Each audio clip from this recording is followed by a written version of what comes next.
ವಯನಾಡಿನ ಗುಡ್ಡ ಕುಸಿತದಲ್ಲಿ ಒಂದೇ ಕುಟುಂಬದ 8 ಕನ್ನಡಿಗರು ಬಲಿಯಾಗಿದ್ದಾರೆ. 9 ಜನರ ಪೈಕಿ ಸವಿತಾ ಮೃತದೇಹ ಮಾತ್ರ ಇನ್ನೂ ಪತ್ತೆಯಾಗಿಲ್ಲ.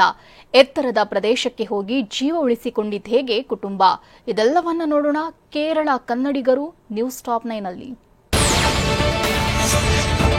ಕೇರಳದ ವಯನಾಡಿನ ಗುಡ್ಡ ಕುಸಿತ ಹಲವು ಕನ್ನಡಿಗರನ್ನ ಬಲಿ ಪಡೆದಿದೆ.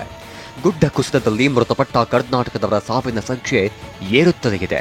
ಈಗಾಗಲೇ ಮಂಡ್ಯದ ಅಜ್ಜಿ ಮೊಮ್ಮಗನ ಮೃತದೇಹ ಪತ್ತೆಯಾಗಿದ್ದು, ಇದೀಗ ನಾಪತ್ತೆಯಾಗಿದ್ದ ಟಿ ನರಸೀಪುರ ಮೂಲದ 9 ಮಂದಿ ಪೈಕಿ 8 ಜನರ ಮೃತದೇಹಗಳು ಪತ್ತೆಯಾಗಿವೆ.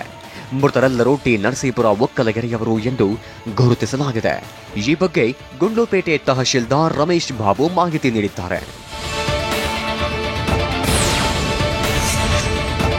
ಟಿ ನರಸೀಪುರದ ಒಕ್ಕಲಗೆರೆಯ 60 ವರ್ಷದ ಗುರುಮಲ್ಲನ್, 54 ವರ್ಷದ ಸಾವಿತ್ರಿ, 50 ವರ್ಷದ ಶಿವಣ್ಣ, 39 ವರ್ಷದ ಅಪ್ಪಣ್ಣ, 13 ವರ್ಷದ ಬಾಲಕಿ ಅಶ್ವಿನಿ, 11 ವರ್ಷದ ಬಾಲಕ ಜೀತು, 35 ವರ್ಷದ ದಿವ್ಯಾ ಹಾಗೂ 19 ವರ್ಷದ ಯುವತಿ ಶ್ರೇಯಾ ಅನ್ನೋರ ಮೃತದೇಹಗಳು ಪತ್ತೆಯಾಗಿವೆ.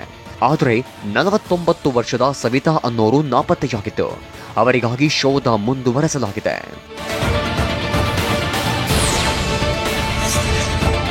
ವಯನಾಡು ಗುಡ್ಡ ಕುಸಿತದಲ್ಲಿ ತಮ್ಮ ಕುಟುಂಬದ 9 ಮಂದಿ ನಾಪತ್ತೆಯಾಗಿದ್ದ ಬಗ್ಗೆ ಒಕ್ಕಲಗೆರೆ ಗ್ರಾಮದ ಮಾದೇವಿ ಅಳಲು ತೋಡಿಕೊಂಡಿದ್ದಾರೆ.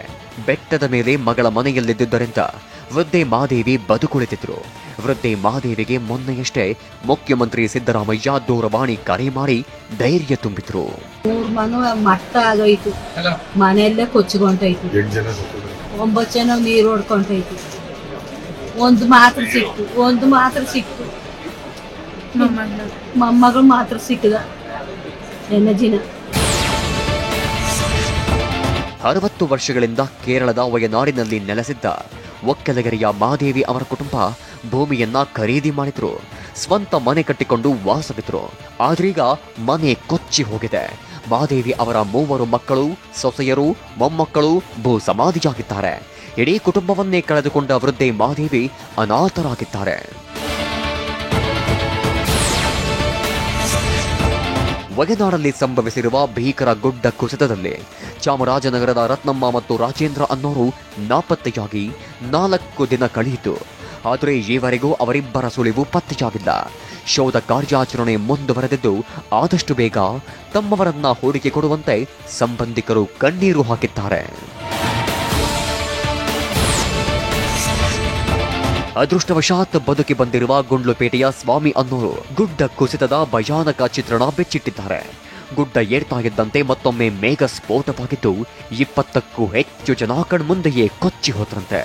ಮಂಗಳವಾರ ಬೆಳಗ್ಗೆ ರಕ್ಷಣಾ ತಂಡದ ಕಣ್ಣಿಗೆ ಬಿದ್ದ ಸ್ವಾಮಿ ಶೆಟ್ಟಿ ಅವರ ನೆರವಿನಿಂದ ನಿರಾಶ್ರಿತ ಕೇಂದ್ರ ತಲುಪಿದ್ರು. ಬಳಿಕ ಗುಂಡ್ಲುಪೇಟೆಯ PSI ಸಹಾಯದ ಮೂಲಕ ಊರು ಸೇರಿದ್ರು. ಈ ತೆರ ಹೊಡೆತನಾಗಿದ್ರೆ ನಾವು ಹೊರಗಡೆ ಬರ್ಬೋದಾಯ್ತು, ಬರಕ ಏನು ತೆರ ತಾನೆ ಅಂದ್ಬಿಟ್ಟು ಸುಮ್ಮನಾಗೋದೆ. ಅಷ್ಟೊಳಗೆ ಸಮರ್ತಿ ಸೇತುವೆ ಕುಸ್ತು ಮನೆಗೆಲ್ಲ ನೀರು ತುಂಬ್ಕೊಂಡು ಅವಾಯ್ಡ್ ಆಗೋಯ್ತು. ಆದರೆ ನಾವು 3 ಜನ ಸಿಕ್ಕಾಕೊಂಡು 3 ಜನ ಕೊನೆಗೆ ತುಂಬಿಡ್ತು. ನೀರು ತುಂಬಿದಾಗவே ಅವಾಯ್ಡ್ ಮಾಡ್ಕೊಂಡು ನಾನು ಹೊರಗಡೆ ಬಂದೆ.